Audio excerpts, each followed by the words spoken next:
ఈరోజు భారతదేశ అత్యున్నత న్యాయస్థానమైనటువంటి సుప్రీంకోర్టు ఎస్సీ ఎస్టీ వర్గీకరణ చేసుకోవచ్చని రాష్ట్ర ప్రభుత్వాలకు వారి ఇష్టానుసారంగా చేసుకోవచ్చని తీర్పు ఇవ్వడాన్ని అన్ని మాల సంఘాలుగా పూర్తిగా వ్యతిరేకిస్తూ ఉన్నాం.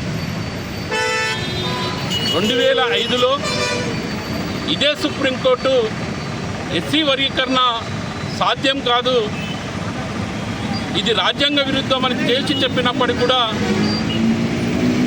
న్యాయశాఖ ఎస్సీ ఎస్టీ కమిషన్ కూడా ఎస్సీ వర్గీకరణ సాధ్యమని కాదని చెప్పినప్పటికీ కూడా అగ్రవర్ణ రాజకీయ నాయకుల కుట్రతో పార్లమెంట్లో బిల్లు పాస్ అయ్యి వర్గీకరణ చేయాలి కానీ ఇష్టానుసారంగా బీజేపీ చేసినటువంటి కుట్రలో భాగంగా ఈరోజు సుప్రీంకోర్టు తీర్పు ఇవ్వడం బాధాకరం, విచారం వ్యక్తం చేస్తూ ఉన్నాం.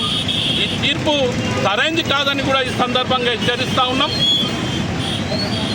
దళితులను విడదీయాలంటే పార్లమెంట్లో 3/4 మెజార్టీ ఉండి అక్కడ మెజార్టీ లేదు కాబట్టి ఈ బిల్లు వీగిపోతుందని తెలిసి బీజేపీ సుప్రీంకోర్టు ద్వారా ఈ తీర్పు ఇవ్వడాన్ని మేము తీవ్రంగా వ్యతిరేకిస్తూ ఉన్నాం. ఏదైతే సుప్రీంకోర్టు ఇచ్చిన తీర్పు గతంలో నా పేరు కంచెం లక్ష్మణ్, జాతీయ మాలల ఐక్యవేదిక రాష్ట్ర వర్కింగ్ ప్రెసిడెంట్. ఇవాళ భారతదేశ అత్యున్నత న్యాయస్థానం సుప్రీంకోర్టు ఇచ్చినటువంటి తీర్పును మేము పూర్తిగా వ్యతిరేకిస్తూ ఉన్నాం. ఎందుకంటే వర్గీకరణ చేయాలంటే గతంలో 2005లో సుప్రీంకోర్టు ఏ విధమైనటువంటి తీర్పునిచ్చిందో మరి ఇప్పుడు ఎందుకో దానికి భిన్నంగా తీర్పు వెలువడంతో ఇక్కడ మనకు అర్థమవుతూ ఉంది.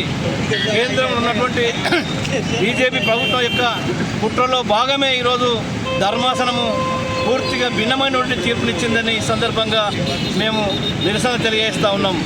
ఎందుకంటే ఇవాళ పార్లమెంటులో బిల్లు పాస్ కాకుండా ఆమోదం తెలపకుండా పార్లమెంటులో బిల్లు పాస్ అయిన తర్వాత ముసాయిదా తీర్మానాన్ని రాష్ట్రపతికి పంపించాలి. రాష్ట్రపతి ఆమోదం తర్వాతనే ఇవాళ తీర్పును వెలువడించాల్సిన అవసరం ఉంది. కాబట్టి ఇవాళ సుప్రీంకోర్టు భారత రాజ్యాంగంలోని ఆర్టికల్ 341ను తిరస్కరించింది. ఆర్టికల్ను గుర్తించకుండా దానికి వ్యతిరేకంగా ఇవాళ ఇచ్చినటువంటి తీర్పుగా మేము భావిస్తూ ఉన్నాము. 341 ఆర్టికల్ చెప్తా ఉంది, ముసాయిదా తీర్మానాన్ని రాష్ట్రపతికి పంపిన తర్వాత రాష్ట్రపతి ఆమోదించిన తర్వాతనే దాన్ని తీర్పును వెలువరించాలన్నటువంటి అంశం దాంట్లో ఉంది. కాబట్టి ఇవాళ బీజేపీ ప్రభుత్వం చేసినటువంటి కుట్ర ఏదైతే రామ జన్మభూమిలో సుప్రీంకోర్టు తీర్పు ద్వారా ఏ విధమైన తీర్పు వెల్లడించిందో ఈరోజు కూడా అదేవిధంగా తీర్పును ప్రకటించడము యావత్తు ఈరోజు అంబేద్కర్ యొక్క ఆలోచన విధానానికి వ్యతిరేకంగా దళిత జాతికి అభివృద్ధికి వ్యతిరేకంగా ఇవాళ ఇచ్చినటువంటి తీర్పు బాధాకరం, దురదృష్టకరం అని చెప్పి ఈ సందర్భంగా తెలియజేస్తూ ఉన్నాము.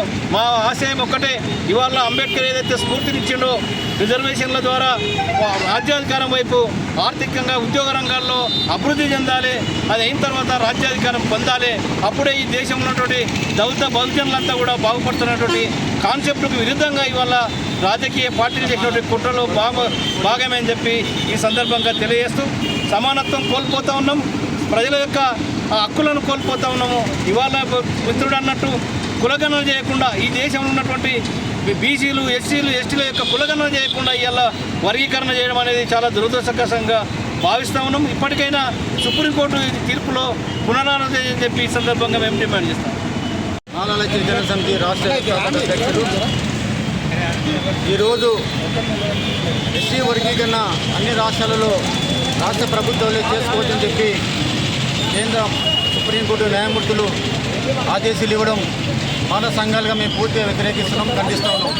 ఎందుకంటే గతంలో చంద్రబాబు నాయుడు ముఖ్యమంత్రిగా ఉన్నప్పుడు కేఆర్ నారాయణ గారు రాష్ట్రపతి ఉన్నప్పుడు ఎస్సీ వర్గీకరణ చేయడం జరిగింది. దాన్ని సవాలు చేస్తూ మా దివంగత నేత బీవీరావు గారు సుప్రీంకోర్టులో కేసు వేస్తే 2005లో కొట్టివేయడం జరిగింది. సుప్రీంకోర్టు న్యాయమూర్తులు గతంలో ఇచ్చిన తీర్పును పునః పరిశీలించకుండా తీర్పును పరిశీలించకుండా ఏకపక్షంగా ఈరోజు పార్లమెంట్లో బిల్లు ప్రవేశపెడితే బిల్లు పాస్ కాదని చెప్పి ఈరోజు కేంద్రంలో ఉన్నటువంటి బీజేపీ పార్టీ మనస్ఫూర్తిని కేంద్రంలో ఉన్నటువంటి సుప్రీంకోర్టు న్యాయమూర్తుల ద్వారా దాన్ని ఈరోజు వర్గీకరణ చేసుకోవద్దని చెప్పి ఈరోజు తీర్పు ఇవ్వడం జరిగింది. ఇది మతోన్మాద రాజకీయ పార్టీ నాయకుల కుట్రలో భాగం అని చెప్పి ఈ సందర్భంగా మేము ఖండిస్తా ఉన్నాం.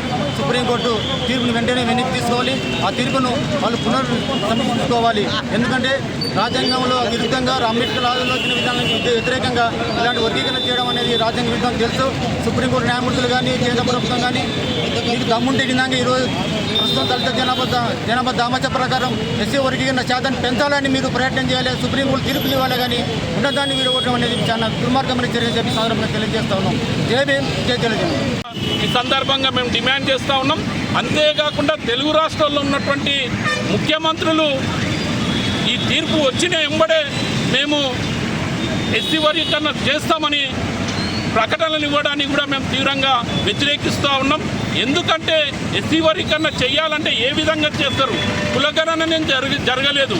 కులగణన జరగకుండా ఎవరు ఎంత ఉండరు, ఎవరు ఏ విధంగా ఏ కేటగిరీలో వస్తారనేది సరైన పద్ధతి తెలియకుండానే సీఎంలు తొందరపడి మరీ ఎస్సీ వర్గీకరణ మేము చేస్తామని సంకల్పించుకోవడానికి కూడా మేము తీవ్రంగా ఖండిస్తూ ఉన్నాం.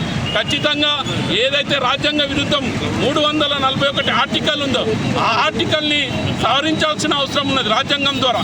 కానీ అది సవరణ చేయకుండానే ఈరోజు ఎస్సీ వర్గీకరణ చేస్తామని సుప్రీంకోర్టు రాష్ట్ర ప్రభుత్వాలకు అనుకూలంగా ఉత్తర్వులు ఇవ్వడానికి కూడా మేము తీవ్రంగా వ్యతిరేకిస్తూ ఉన్నాం. వచ్చే కాలంలో ఖచ్చితంగా అన్ని మాల సంఘాలుగా